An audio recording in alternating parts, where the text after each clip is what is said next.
Present کرنے سے پہلے میں ایسے چند معروضات اس ہاؤس کے سامنے رکھنا چاہتا ہوں۔ نحمدہ و نصلی علی رسولہ الکریم، اما بعد فاعوذ باللہ من الشیطان الرجیم، بسم اللہ الرحمن الرحیم۔ آج اس ہاؤس میں جب کارروائی کا آغاز ہوا تو ایک نعت شریف پڑھی گئی جس کے چند اشعار میں دہرانا چاہتا ہوں، کیونکہ یہ کئی دفعہ رجسٹر نہیں ہوتا، ہم گپوں میں لگے ہوتے ہیں اور نہیں دیکھ رہے ہوتے کہ کیا الفاظ ادا کیے گئے۔ نعت شریف کی بات کر رہا ہوں، اس میں اگر کوئی اختلاف ہے تو آپ بتا دیں، نہ کریں، مناسب نہیں ہے، اس طرح مناسب نہیں ہے، نو کراس مناسب نہیں، نہ کریں۔ دیکھیں آپ کے ابھی ممبران نعت بول رہے شریف تھے، کی بات نو کر رہا کراس ہوں ٹاک، پلیز پلیز یہ سیریس لیں ہاؤس کو، پورے ریزولوشن قد سے جو کھڑا ہوں تو یہ تیرا ہے کرم، مجھ کو جھکنے نہیں دیتا ہے سہارا تیرا، ایک بار اور بھی طیبہ سے فلسطین میں آ، راہ تکتی ہے مسجد اقصیٰ تیرا۔ تو یہ جو نعت شریف کے یہ شعر پڑھے گئے، ان کا مفہوم کیا ہے، ان کا مقصد کیا ہے؟ یہ ہمیں معراج شریف کی یاد دلاتا ہے کہ اس بابرکت سفر کا آغاز بیت المقدس سے ہوا تھا اور مسجد اقصیٰ سے اس کا آغاز ہوا تھا۔ مقصد یہ ہے کہ آج وہ راہ تک رہی ہے مسجد اقصیٰ کہ جہاں پہ آج مظالم ڈھائے جا رہے ہیں، اور جب یہاں سے زندہ آباد مرد آباد کے نعرے اٹھتے، میں سیاست کو اتنا مقدس نہیں سمجھتا کہ میں اپنے لیڈر کی تعظیم کروں اور کسی کے لیڈر کی آج تذلیل کروں اس ایشو کے اوپر، یا اپنی خوبیاں گناؤں یا آپ کی کمیاں کوتاہیاں گناؤں، یا میں کوئی ایسی سیاسی بات کروں جس سے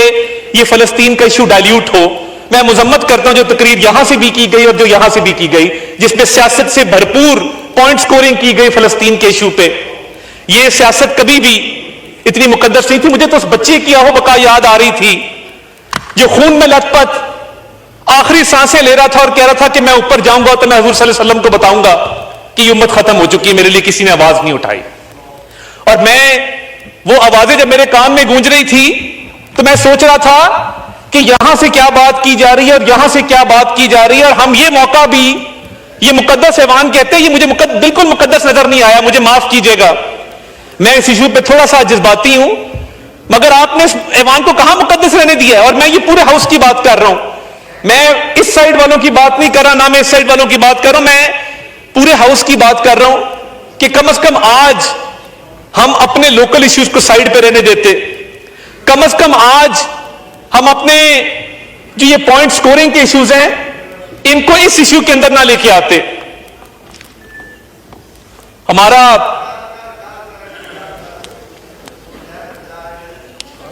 نو کراس ٹاک، یہ رویہ ہے کہ میں حضور صلی اللہ علیہ وسلم کی بات کر رہا ہوں، میں فلسطین کی بات کر رہا ہوں، میں ایک کامن کاز کی بات کر رہا ہوں، اور یہ گوارا نہیں ہے، یہ سننا گوارا نہیں ہے، ہمت نہیں ہے، حوصلہ نہیں، تربیت نہیں ہے۔ آپ چیئر کو ایڈریس کریں صاحب پلیز۔ میں آج اپنے سبز پاسپورٹ کی بھی بات کرنا چاہتا ہوں کہ میرا سبز پاسپورٹ مجھے عزیز کیوں ہے، اور دنیا کے پاسپورٹس میں سے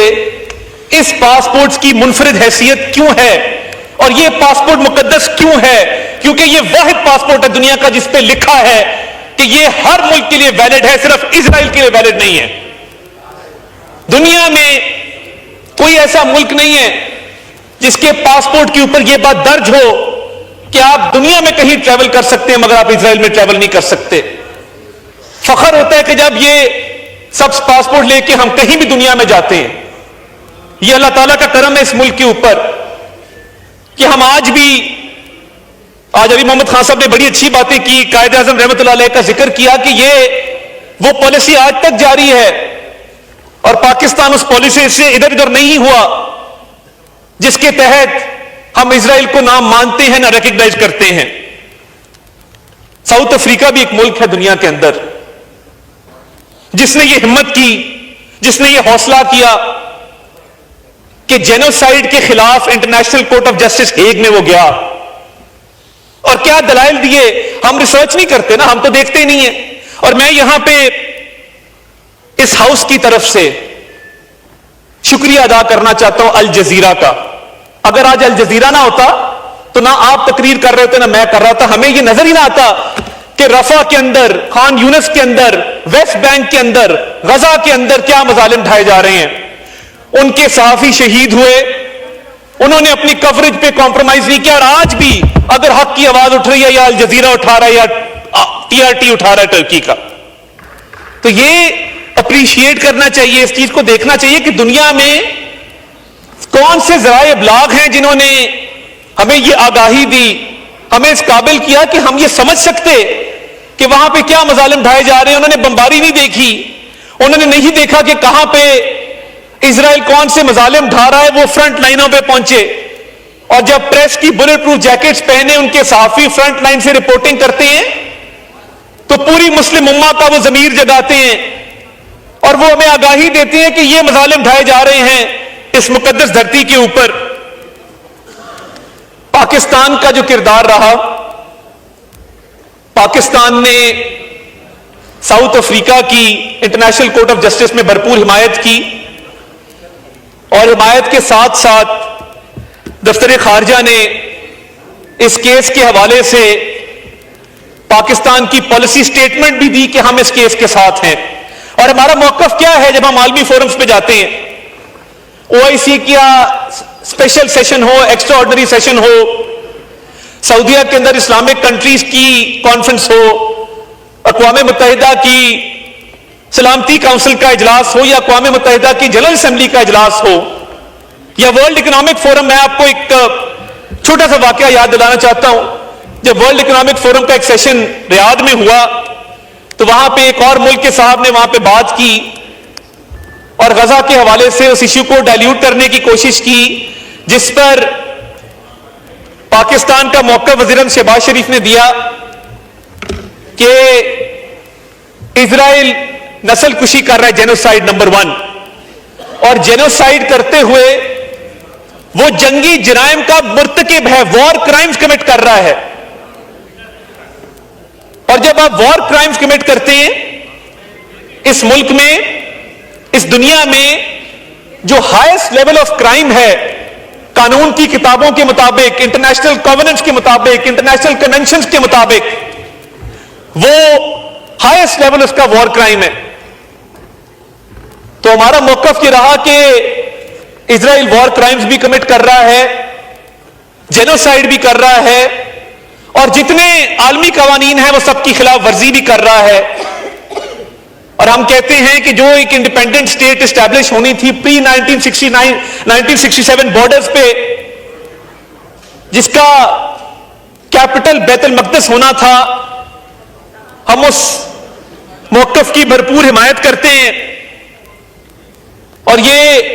جو خاموشی ہے کہ کوئی اس پر بات کرنے کو تیار نہیں, جو خاموش ہے وہ ان تمام جرائم کے اندر برابر کا شریک ہے. یہ ہمت رکھتے ہیں یہ بات کرنے کی جہاں بھی جاتے ہیں. پاکستان نے یہ دیکھا, اور یہ بہت سارے لوگوں کو نہیں پتا ہوگا کیونکہ ہم آپس کی سیاست میں لگے ہوتے ہیں, کہ فلسطین کے میڈیکل سٹوڈنٹس کو ایئر لفٹ کر کے پاکستان لایا گیا. مصطفیٰ صاحب بیٹھے ہیں, 200 سے اوپر سٹوڈنٹ پاکستان پہنچ چکا ہے, ہمارے میڈیکل کالجز میں زیر تعلیم ہے, اور ان کو ہاسٹل سمیت تمام فیسلٹیز مہیا کی جا رہی ہیں, کیونکہ وہاں پہ خدشہ یہ پیدا ہو گیا تھا کہ میڈیکل کالج کو بام کیا جا رہا ہے,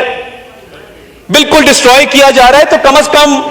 میڈیکل تعلیم اگر نہ جاری رہی تو وہاں پہ ڈاکٹرز ختم ہو جائیں گے, زخمیوں کا علاج کون کرے گا. تو پاکستان نے یہ احساس ذمہ داری کیا, اور میاں شہباز شریف صاحب نے اس کا انتظام کیا, اور وزارت صحت کا میں شکر گزار ہوں کہ اس وقت جو 200 سٹوڈنٹ فلسطین کا پاکستان میں موجود ہے وہ بڑا خوش ہے, ان کی بھرپور دیکھ بھال کی جا رہی ہے اور ان کو بہت لک آفٹر کیا جا رہا ہے. اس کے بعد امدادی سامان پہ میں آتا ہوں, اور آج شاید اس سیاسی جماعت کی اس ہاؤس میں نمائندگی نہیں ہے, اور شاید ہمارا سیاسی اختلاف بھی ہو بہت سارے ایشوز پہ, مگر میں الخدمت فاؤنڈیشن کو اور جماعت اسلامی کو خراج تحسین پیش کرتا ہوں, جنہوں نے کئی 100 ٹن امدادی سامان بھجوایا فلسطین کے اندر. وہ یہاں پہ موجود نہیں ہے, مگر بطور پاکستانی, بطور مسلمان میرے لوگوں نے مجھے اس ہاؤس میں بھیجا. میرا یہ فرض بنتا ہے کہ میں اس چیز کو اکنالج کروں, اور جب سامان بھیجنا تھا NDMA نے بھی اس میں اپنا کردار ادا کیا. حالات ایسے پیدا ہو گئے, میں اس ہاؤس کو اپرائز کرنا چاہتا ہوں کہ زمینی راستہ منقطع تھا. میں یہاں پہ اردن میں پاکستانی سفیر کا بھی ذکر کرنا چاہتا ہوں. میں مصر میں پاکستانی سفیر کا ذکر کرنا چاہتا ہوں جنہوں نے وہ ذرائع پیدا کیے کہ جب یہ امدادی سامان کئی ہزار ٹن جو پاکستان سے گیا ہے، جس میں پاکستان کی این جی اوز شامل ہیں، جس میں پاکستان کی حکومت شامل ہے، زمینی راستہ اس کا اختیار کیا گیا اردن کے ذریعے، مصر کے ذریعے، اور پاکستان چند دنیا کے ان ممالک میں شامل ہے جنہوں نے ہزاروں ٹن امدادی سامان اپنے فلسطینی بہن بھائیوں تک پہنچایا. اور یہ احساس ذمہ داری تھا کہ ہم اور کیا کر سکتے تھے کہ جس میں امدادی سامان کی ترسیل کو یقینی بنایا گیا. ایکسٹراڈنری ایفرٹ کی گئی. وزیر اعظم نے 3 اجلاس کیے جس میں ان دونوں ممالک کے سفیر آن لائن موجود تھے اور ان کو یہ ذمہ داری لگائی گئی کہ یہ سامان وہاں تک پہنچنا چاہیے. ساؤتھ افریقہ کے اس کیس کا میں ذکر کر چکا اور یہ خراج تحسین پیش کرنا چاہیے ساؤتھ افریقہ کی حکومت کو. ہم زندہ باد مردہ باد کے نعرے تو لگاتے ہیں، ساؤتھ افریقہ کا تو کسی نے ذکر نہیں کیا اس ہاؤس کے اندر کہ جس نے یہ ہمت کی اور جینوسائیڈ کا کیس قائم کیا. اور تمام ان ممالک کو میں فلور آف دا ہاؤس خراج تحسین پیش کرنا چاہتا ہوں جنہوں نے ساؤتھ افریقہ کے اس کیس کو سپورٹ کیا. اسپین سے آوازیں اٹھیں، اسپانیہ کی زمین سے، اور انہوں نے بھرپور ساؤتھ افریقہ کے اس کیس کو سپورٹ کیا. تو یہ جو فلسطین کا کاز ہے یہ ہمارے لیے ہماری بقا کا کاز ہے. ہماری رگوں میں دوڑنے والا جو خون ہے، ہماری ایک وابستگی ہے فلسطین کی مقدس زمین کے ساتھ. اور ہم نے، اور بالکل میں تائید کرتا ہوں علی محمد خان صاحب کی سپیچ کی کہ کوئی پاکستانی، کوئی مسلمان ہو ہی نہیں سکتا کہ اس کاز کے ساتھ وہ وابستگی نہ رکھے، اس کاز کے ساتھ وہ سنسیئرٹی نہ رکھے. اسی لیے میں نے جناب ڈپٹی اسپیکر صرف چند حقائق آپ کے گوش گزار کیے ہیں، اور میں آپ سے التماس کرتا ہوں کہ اس ایشو کے اوپر آج یہ ہاؤس جو ہے متحد ہو جائے، کوئی سیاسی بات اس پر نہ کریں. اور آج فلسطین کے مظلوم بہن بھائی، اور میں کوشش کروں گا کہ یہ جو آج کی کارروائی ہے اس کی ویڈیوز الجزیرہ کے ذریعے، مختلف ذرائع ابلاغ کے ذریعے ان تک پہنچائی جائے تاکہ ان کو حوصلہ ملے کہ پاکستان بھی ایک ملک ہے، پاکستان میں بھی بسنے والے بہن بھائی میرے لیے، ہمارے لیے آج آواز اٹھا رہے ہیں. ان تک یہ آواز پہنچائی جائے گی اس ہاؤس کی. اور یہ آواز پہنچانے میں بطور وزیر اطلاعات میں اپنا کردار ادا کروں گا جس حد تک میں کر سکا، کیونکہ آج اس ہاؤس سے یونانیمس آواز جائے، متحد آواز جائے، یونیفائڈ آواز جائے اور زوردار آواز جائے کہ ہم ہر حال میں، زندگی موت میں، اچھے برے موسم میں فلسطینیوں کے ساتھ ہیں اور ساتھ رہیں گے انشاءاللہ تعالی.